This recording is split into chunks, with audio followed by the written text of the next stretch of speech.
Bonjour à tous et bienvenue dans cette nouvelle vidéo. Donc aujourd'hui, vidéo dédiée à Excel et notamment au langage VBA. Donc on va aller apprendre ici à essayer de personnaliser un petit peu vos tableaux de bord. Donc ça peut être intéressant. Donc ça, je l'avais déjà montré lors d'une précédente vidéo comment faire ce tableau de bord voilà, de vente hein, ici en utilisant des formes pour aller afficher des données, y mettre des couleurs, tout ça.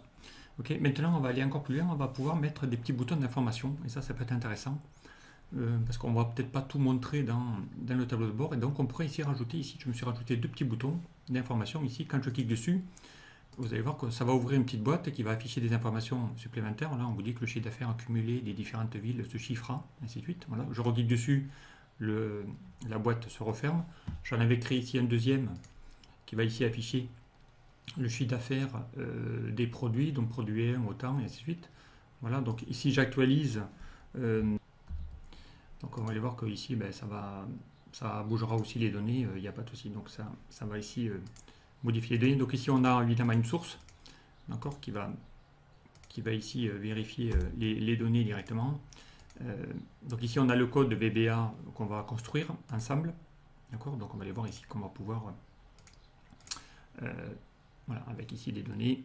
Donc on va pouvoir ici directement dans l'onglet données. Donc là j'ai mis des formules aléatoires, hein. C'est un tableau de bord un petit peu fictif.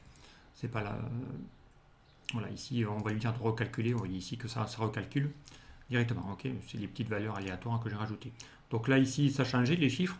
Donc là il va afficher par location maintenant il est à 1131. Donc si je reviens ici, on va bien avoir ici les 1131, d'accord. Si je repars ici pour avoir les ventes du produit 1 qui est à 5546 et 5128, donc automatiquement, donc ici ça va rajouter ici les données, ça va se rajouter, ça va s'actualiser. Alors comment créer ce genre de petites informations supplémentaires dans un petit tableau de bord? Donc ça peut être intéressant de pouvoir rajouter des commentaires dans une petite fiche info.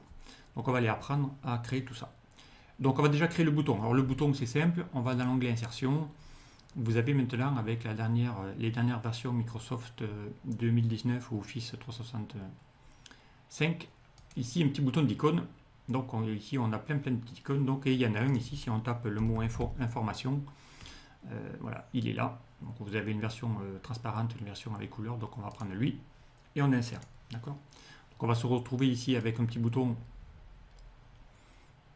ici. Donc on va lui dire ici dans le format de graphique, lui mettre en remplissage blanc par défaut, d'accord. On va le retailler dans une taille appropriée, ok. Et on va le placer ici. Donc on va en créer un par exemple ici sur les nouveaux marchés. Allez, on va le mettre ici par exemple le petit bouton d'information, peu importe. Comme ça il pourra l'enclencher ici, d'accord. Ou dans le coin là, tiens, voilà, on va le mettre là. Hop, voilà, petit bouton. On va garder le même principe de les mettre en haut, voilà. Et ici, donc maintenant, il faudrait qu'il affiche ici le cadre. Donc ici, on va y afficher le cadre qu'il a. Donc le cadre qui est là, c'est tout simple. On va aller de nouveau insérer les outils de dessin. Donc on va insérer une forme et on va créer ici un petit rectangle. Donc ici, je vais prendre le rectangle et je le dessine. D'accord, on va le dessiner par là.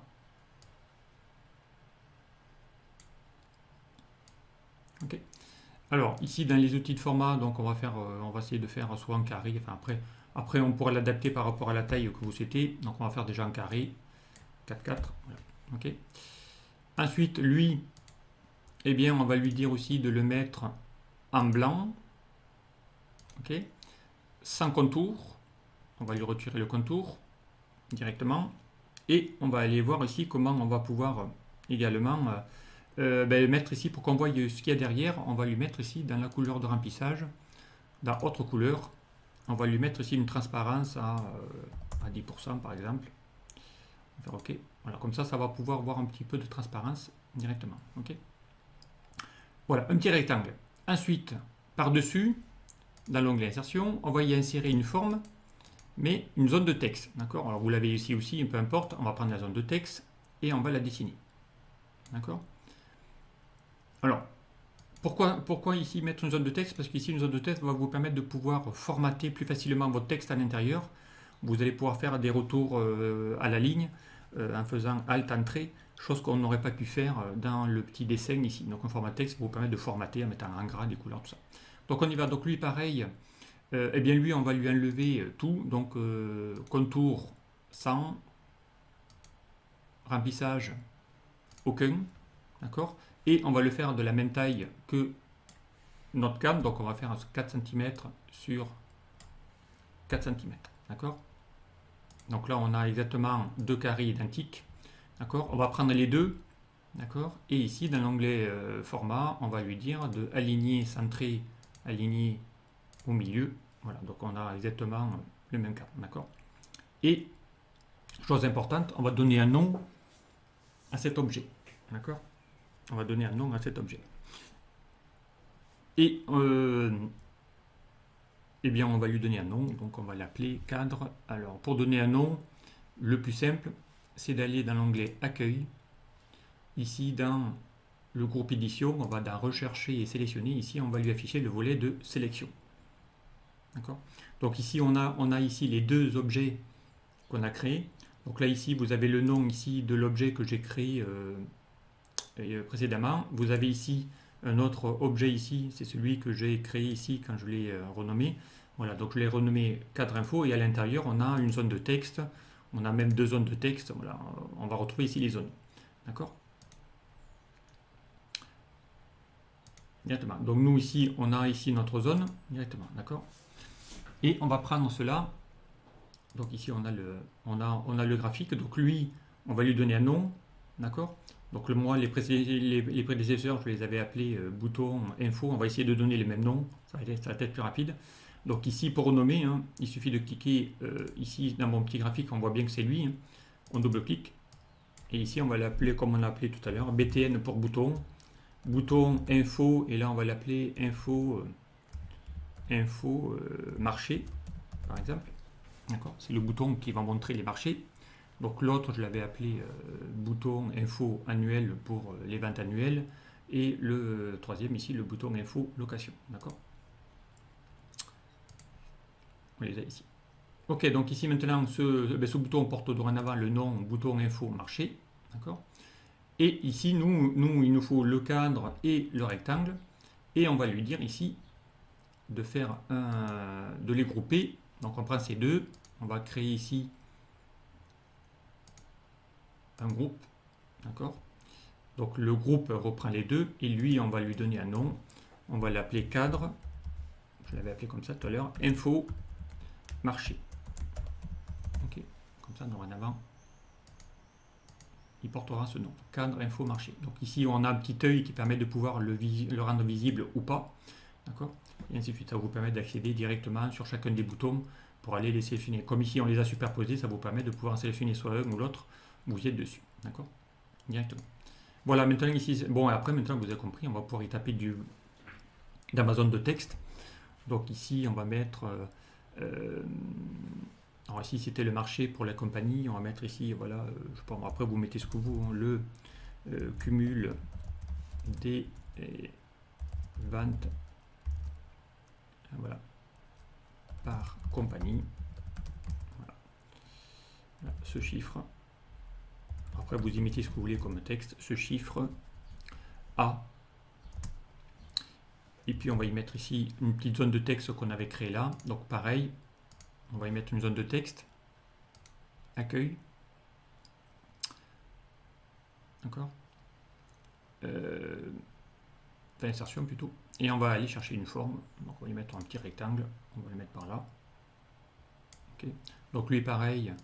La forme, on va lui mettre remplissage aucun, contour aucun. Et on va chercher ici l'info directement. Donc lui, on va le mettre dans le cadre ici pour qu'il rentre dans le groupe. D'accord. Donc ici, qu'il sache chercher ici directement. Donc là, on va le voir ici. On aurait dû le faire avant. Peu importe. D'accord. Alors, donc on y va. Donc maintenant, il faut aller chercher la valeur qui va être dynamique. Donc on va rentrer ici dans le marché compagnie. Donc ici, on va lui mettre le total de toutes les ventes de la compagnie. Donc ici, on va faire une petite somme auto. D'accord, il va récupérer le montant de tout le monde. On va mettre le même format que j'avais mis précédemment. Ok, voilà. Ici, il va falloir qu'il aille chercher le contenu de la cellule G29. D'accord, comme ça, quand je vais actualiser, ben, ça va rebouger tout seul. Donc G29. Donc on y va. Donc ici, pour aller rendre dynamique une donnée dans une forme, on clique sur la forme, on va dans la barre de formule, on va faire égal, et on va chercher la cellule où il y a la valeur. Voilà. Et automatiquement, il va chercher la valeur. Et ici, on va lui mettre un format gras, on va lui mettre noir. D'accord, une valeur noire. Ok. Alors, on va la chercher, voilà, ce rectangle là, qu'on a du mal à récupérer. Donc on est bien data G29. D'accord, on va le mettre en gras. Alors, ici, on va lui dire de le mettre en mode automatique, gras. Ok. Et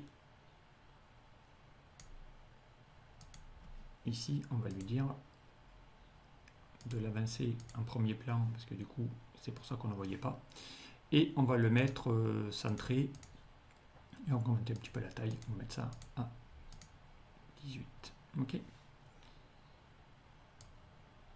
Donc après, on n'est pas obligé de faire les tailles. Voilà, ici, maintenant qu'on a cet objet-là, on va le placer. D'accord. Lui, on pourra le retailler. Lui, c'est ma zone. On pourra aussi le retailler. Voilà. Après, on n'est pas obligé de faire des boîtes aussi grosses les unes que les autres. On peut changer directement. Ok. Donc voilà, ici, on a maintenant la donnée. Alors maintenant, il faudrait que ça et ça fassent partie du même groupe. D'accord. Donc là, pareil, on va mettre groupé. D'accord. On va même ici le dissocier l'autre pour ne pas mélanger. Donc là, on va faire en format de la forme. On va dissocier pour récupérer les trois d'un coup. D'accord. Donc on va prendre celle-là. D'accord. Et celle-là. Donc les trois. Donc maintenant, on a bien les trois formes. Et on va lui dire ici dans le format groupé. Ok. Et on va le renommer comme on l'avait renommé tout à l'heure. On va l'appeler cadre info.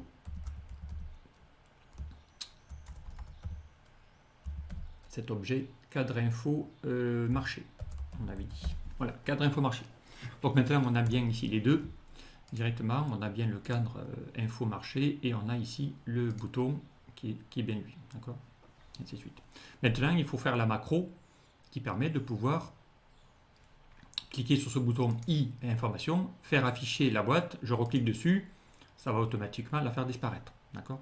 Donc on va aller voir ici comment on fait. Alors il y a plusieurs façons de faire.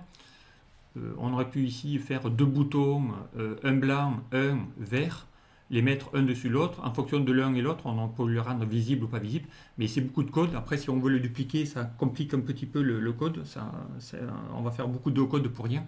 On va plutôt privilégier une fonction qui va vous permettre ici de changer une fois pour toutes le statut. Comme ça, la fonction elle marchera pour tous les boutons qu'on va dupliquer par la suite. Donc pour ça, on y va. On va dans l'onglet développeur et on va cumuler les boutons. Alors ici, c'est la macro qu'on avait déjà faite, que j'ai déjà faite. Donc on va essayer d'en créer une ici. D'accord. Exactement. On va même créer ça dans un module, peu importe. Ok. Donc on y va. Allez, on y va. Donc déjà, première chose, créer déjà la fonction. D'accord. Alors, on y va pour ça. Eh bien, une fonction commence par function. D'accord. On va lui donner un nom. Donc ici, on va l'appeler change statut bouton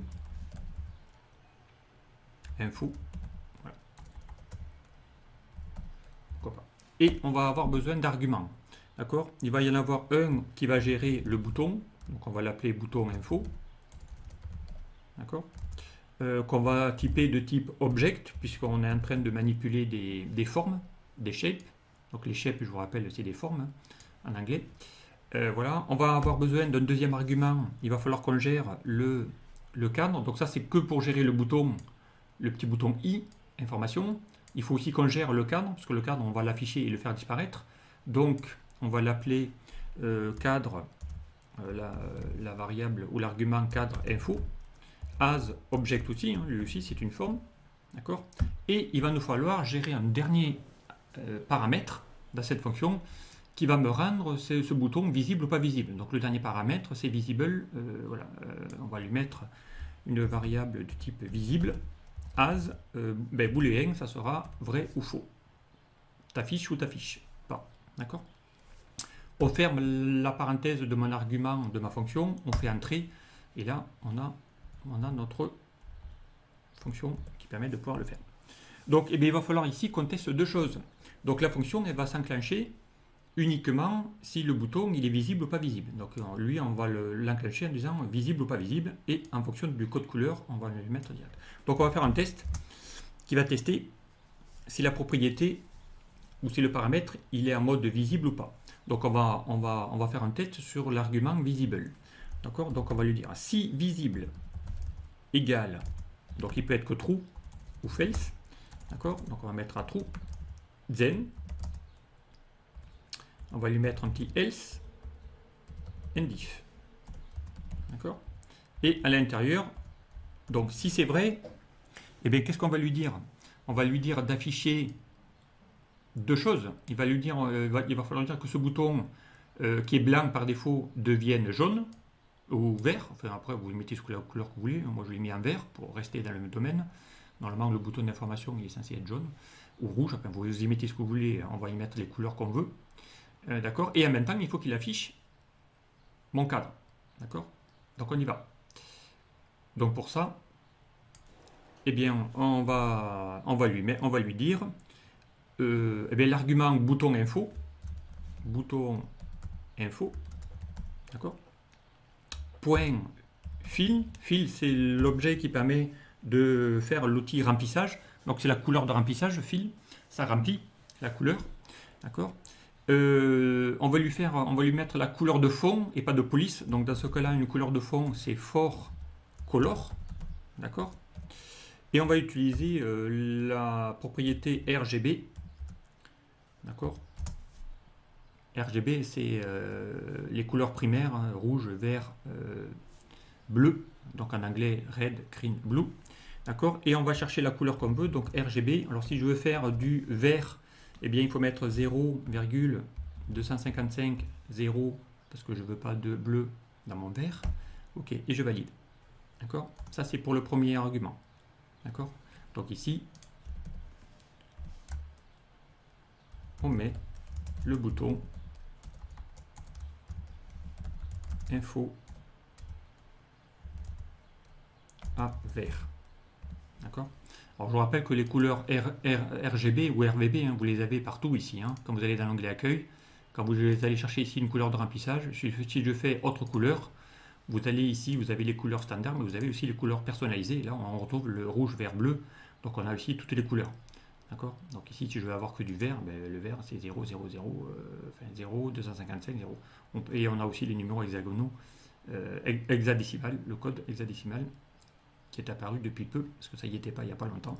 Donc ça a été rajouté tout récemment dans les dernières versions. Donc on y va. Bien, on revient dans l'onglet développeur. Intel Basic. OK. Donc ça c'est la première étape. On met le bouton à vert et il faut aussi qu'on affiche le cadre derrière. D'accord, le cadre info. Donc on y va. Donc pour ça, eh bien la deuxième chose c'est le cadre info.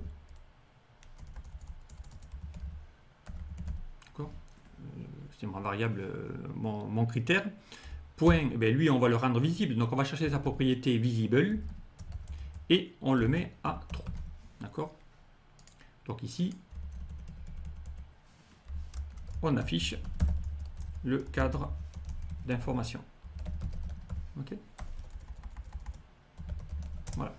Ça, c'est tout ce qu'il y a à faire dans la fonction. Et évidemment, si c'est non, CTRL-C, eh bien, on va le mettre dans mon else. Donc là, on va changer la couleur, on va le mettre à blanc, le bouton, donc tel qu'il est à l'origine. Donc blanc, alors le blanc, je vous rappelle, un RGB, c'est 255 partout. OK. Donc dans ce cas-là, on va lui dire ici qu'on va mettre, on remet le bouton info à blanc. D'accord? Et ici, on doit masquer ce coup-ci, on masque le cadre d'information. Donc ici, la propriété visible devient false. D'accord? Devient faux. Voilà. Donc ici, ça y est, on a une fonction qui permet ici maintenant de pouvoir manipuler un bouton, enfin des formes, hein, ni plus ni moins, c'est des formes. D'accord? Maintenant, on va aller, cette fonction, l'appeler dans une procédure. Donc maintenant, il va falloir qu'on crée une procédure qu'on va appeler, on va l'appeler change statut info, par exemple, on va l'appeler comme ça, change statut info. OK. Et ici, on va le faire pour le marché. Pourquoi pas. Parce qu'après, si demain je crée un deuxième bouton, eh bien, assez rapidement, on va pouvoir dupliquer cette procédure. La fonction, elle marchera pour n'importe quel bouton. Il n'y en a qu'une fonction qui marchera pour tous les petits boutons. Mais si je veux en créer après un troisième, quatrième, cinquième, eh bien, il faudra évidemment distinguer chacune des procédures pour que le bouton appelle la procédure concernée. D'accord? Donc, lui, on va lui donner un nom, donc on va l'appeler change statut info marché. Voilà. Elle n'a pas besoin d'argument, elle, donc on peut la valider direct. Et ici, on va faire le code. Alors, on va lui dire le code de le faire uniquement sur cette feuille, donc il ne faudrait pas qu'on le fasse sur plusieurs feuilles. Donc ici, la feuille active, donc on va lui dire with active sheet, donc c'est-à-dire qu'elle ne pourra fonctionner que sur cette feuille, et end with. Voilà. Sur la feuille active, le reste, tu ne pourras pas déclencher un macro directement sur la feuille sur laquelle tu es. D'accord? Donc on y va. Donc maintenant, il va falloir qu'on fasse, qu'on appelle cette fonction, donc en fonction de deux critères. Donc soit il est blanc, soit il est vert. Donc en fonction de l'un et de l'autre, on appellera la fonction du bouton. Donc ici, on va vérifier aussi la propriété. D'accord? Donc on y va. Donc ici, on va faire un if. Alors on va tester ici déjà maintenant l'objet. Alors là, l'objet, on va en avoir besoin. On va juste rétrécir un petit peu la fenêtre ici pour récupérer les noms d'objets qu'on a créés ici dans ma fenêtre de sélection. D'accord? Donc on y va. Donc ici, on va chercher la forme. Donc une forme, hein, en anglais, ça s'écrit point shape, enfin shape, parmi toutes les formes. D'accord? On va chercher son nom. D'accord? Alors le nom du bouton qu'on a créé, on va déjà s'occuper du bouton. Le bouton, il s'appelle BTN Info Marché. Donc c'est le nom qu'on a donné ici à ce bouton-là, ici, d'accord, à ce petit bouton, hein, c'est bien lui qui est vert, c'est bien lui qui est actif, donc c'est bien ce petit bouton qu'on a donné. Il s'appelle BTN Info. Donc, eh bien, on va chercher ce nom, BTN Info Marché. Okay. Entre guillemets, d'accord, c'est son nom. Eh bien, on va lui dire, lui, de lui mettre une couleur, fill, d'accord, point for color, encore une fois, une couleur de fond, point RGB, d'accord, et ça, eh bien, on va lui dire, parce que là, on est en train de tester une condition. Donc, si la couleur de fond de ce bouton, il a la couleur RGB blanc, donc 255,255,255, alors, eh bien alors, il va falloir que quand on clique dessus, il active la fonction qui va afficher le bouton pour qu'ensuite il le fasse repartir. Donc ici, on verra après. Donc on va déjà faire le else. Donc là, il y a deux cas possibles, else and if. D'accord? Donc ici, la fonction, et à l'intérieur, eh bien, on va appeler la fonction. Donc, on y va. Donc, en fonction, donc, enfin, à partir du test, on appelle la fonction avec son statut visible. Okay. Alors on y va. Donc pour appeler une fonction, je vous rappelle call. Enfin, on peut s'en passer. Donc le nom de la fonction, c'est bien elle. Donc on va chercher ce nom. CTRL-C, CTRL-V. D'accord. Mais on va lui mettre ici son statut. ces arguments. D'accord? Le premier argument, c'est le bouton info. D'accord? Le bouton info, donc il faut aller le chercher, il faut lui chercher sa petite forme. Donc le bouton info, il s'appelle parmi toutes les formes, on va chercher le BTN info marché. D'accord? C'est le nom du bouton. Voilà. Donc ça c'est le premier bouton. Donc d'ailleurs ici on voit bien l'argument de ma fonction qu'on vient de créer. Il atteint bien un objet en tant que premier argument. On va passer au deuxième argument. Là on va passer maintenant, il attend le cadre info. C'est bien le cadre info qu'on a créé ici de type objet. Donc le cadre info lui aussi c'est un point shape. Et on va lui chercher son nom, il s'appelle le cadre info marché. Donc cadre info marché. D'accord? Et on ferme sa parenthèse. D'accord? Dernier argument. Et bien ici, on attend le dernier argument. Donc là, il vous propose, comme c'est du booléen, que false ou true. Donc on va faire oui. Donc ici, on va mettre après le true. Et on ferme la parenthèse de ma fonction. D'accord? Donc ici, on a maintenant... On vient d'appeler la fonction, donc là ça suffit directement pour aller mettre les boutons en fonction de la couleur qui est là, puisqu'on lui dit que si c'est visible, tu mets le bouton à vert quand on va y cliquer dessus et tu affiches l'info, d'accord? Et cette propriété là, eh bien on va faire exactement le contraire dans le cas contraire, et dans ce cas là ici on va mettre false dans mon argument booléen, et là il fera l'autre, donc ici il va remettre le bouton à blanc et il effacera le cas, puisqu'il va lui mettre une propriété visible. Donc ça c'est vraiment l'action la plus simple à faire, la plus rapide à construire, donc une instruction ici qui permet de pouvoir gérer tout ça. Donc on va tester, d'accord, directement la fonction pour voir si cela marche. Donc on y va, donc maintenant il faut appeler mon change statut info marché, il faut l'appeler dans ma feuille ici. Donc ici, le bouton qu'on a créé là, on va lui faire un clic droit, affecter la macro, et on va lui chercher son change statut info marché qu'on a créé. Okay. Donc maintenant, on va tester. Donc si je me mets ici sur mon petit bouton, si je clique, il va se mettre en vert, il affiche, je reclique, il va masquer le bouton, je reclique, voilà, il affiche, je reclique, masque. Voilà, ici on vient de créer maintenant ce petit bouton d'information qu'on peut rajouter dans des tableaux de bord. Donc c'est assez pratique, moi je trouve que c'est assez intuitif, et voilà, donc on peut, voilà, dès qu'il voit un petit i, il peut cliquer dessus, ça va afficher une information qui pourra réenlever par derrière, peu importe. On aurait pu déclencher l'action en passant la souris juste dessus, en faisant un mouse move, mais bon, voilà, donc peu importe. Voilà ici donc comment créer le code rapide pour aller ici afficher des petites boîtes d'informations sur un tableau de bord pour encore en donner des explications supplémentaires, donc ça peut être intéressant. Alors je reviens, je vous remonte le code. Sincèrement, il n'est pas très long à faire. Voilà, donc un petit code. Voilà. Et si demain je veux avoir un troisième bouton ici qui va afficher les deux, donc ici rien ne m'empêche de prendre ces deux-là, de les dupliquer. On va faire un CTRL D, d'accord? On va le mettre par exemple, je sais pas moi, alors on va le mettre, alors, je pense que j'en ai tout pris, D, voilà.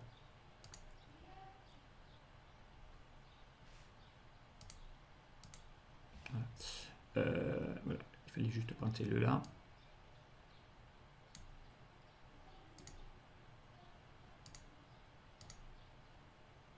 Allez, on prend que lui et lui. Voilà. On va faire un petit CTRL D. Voilà, on va le dupliquer, on va le mettre, je sais pas moi, on pourrait en créer un ici par exemple pour les cibles, je ne sais rien, si on en met un là. D'accord? Voilà. Donc le fait de l'avoir ici mis en, on va réapparaître le volet de navigation. Voilà. Donc là, il a dupliqué les boutons. Ici, on a bien le cadre info marché, le cadre info marché deux fois. Donc lui, il va falloir le renommer en lui disant ici, c'est plus le marché, mais on va lui dire ici, c'est par exemple ma cible. Voilà. Et il va falloir aussi renommer le bouton info cible. D'accord. On aurait pu ici changer mon texte en lui disant ici voilà, la cible ou voilà, l'objectif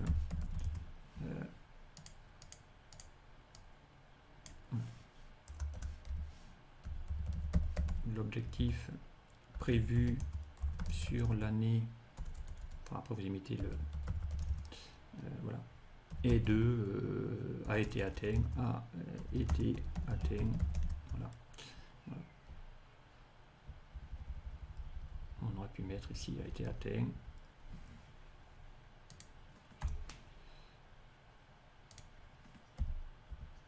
Voilà. Et ici on aurait pu mettre encore une fois comme tout à l'heure, bon je vais pas le faire mais peu importe. Donc maintenant qu'on a ici cette forme là directement, donc ici on est bien ici sur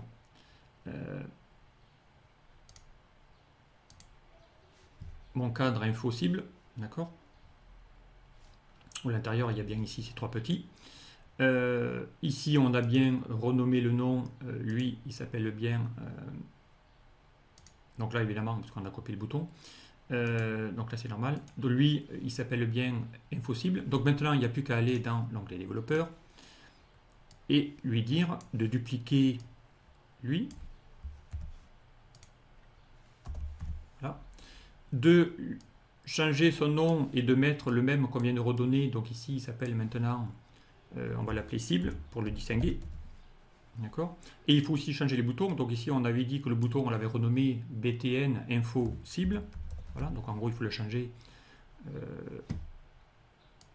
Ici on va mettre info cible puisque le dernier c'était pour le marché, info cible. Là, on va rechanger aussi le cadre, on l'avait appelé cadre info cible et cadre info cible, d'accord. Donc maintenant que j'ai ça, je viens de modifier, donc là, la fonction aucun intérêt de la renommer puisqu'on va utiliser la même. On va maintenant faire un petit clic droit pour que lui il aille récupérer la cible maintenant, non plus le marché, d'accord. Donc là maintenant, là il y en a un qui est totalement indépendant, lui il va afficher là et lui il va afficher lui, d'accord. Donc si je clique maintenant sur ça, hop, voilà, il va afficher bien, voilà, on n'a pas la même fenêtre directement. Bon, on a le même chiffre parce que je ne l'ai pas changé, mais peu importe, d'accord. Donc ici on a vraiment des choses faciles à faire qu'on peut dupliquer assez rapidement. Voilà, dans un petit tableau de bord, mettre des petits boutons d'information. Alors je ne dis pas qu'il faut en mettre partout, mais on peut en mettre. Allez, voilà, donc ici, voilà, je voulais quand même vous montrer ces petites astuces qu'on peut faire avec vraiment un petit code tout simple. Un petit code qui permet de manipuler les images, enfin les images ou les formes. Voilà, donc une fonction et ensuite une petite procédure qui va appeler cette fonction en fonction d'une condition. Voilà, soit c'est vrai, soit c'est faux. Et voilà, donc ici, comment on va pouvoir générer ce genre de choses. Allez, je m'en arrête là et puis je vous dis à très vite sur un prochain tuto.